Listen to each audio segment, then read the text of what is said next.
นที่เจ้าอ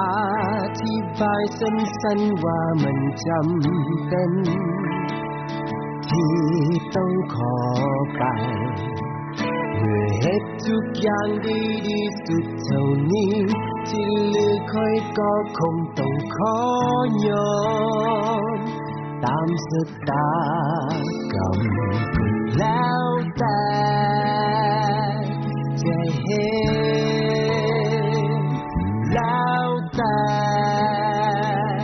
เจ้าจะตัดสินใจหลายคนนี้ค่อยคงบ่มีปัญญาหลายก็อาจจะเห็นได้ให้จะลองไปหาสิ่งใหม่ที่มันต้องดีกว่าใครที่เหตุได้ที่สุด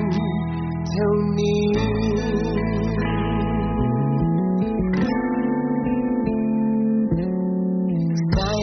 หักฟังบางที่จะวางไว้เป็นหนทางให้เฮาย่างมาสุดท้ายคือความบ่แน่นอนเจ้าสอนให้คอยได้หักจนตักใจสุดท้ายก็มาหักหลังหนีไปสร้างชีวิตก็แล้วแต่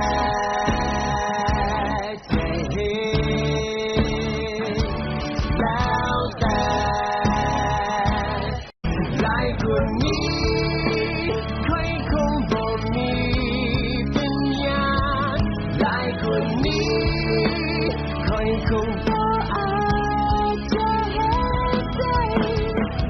เมื่อความต้องการของเจ้ามีได้ขึ้นทุกวัน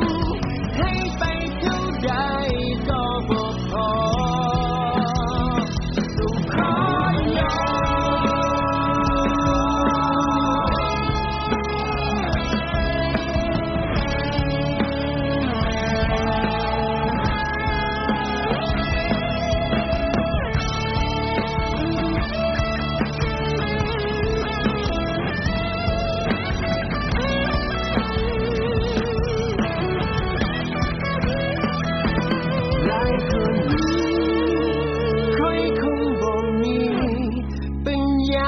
คอยคงบ่อ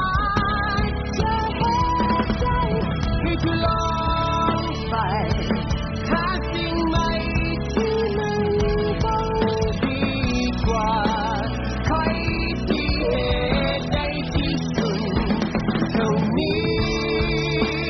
คอยคงบ่มีปัญญาหลายคนนี้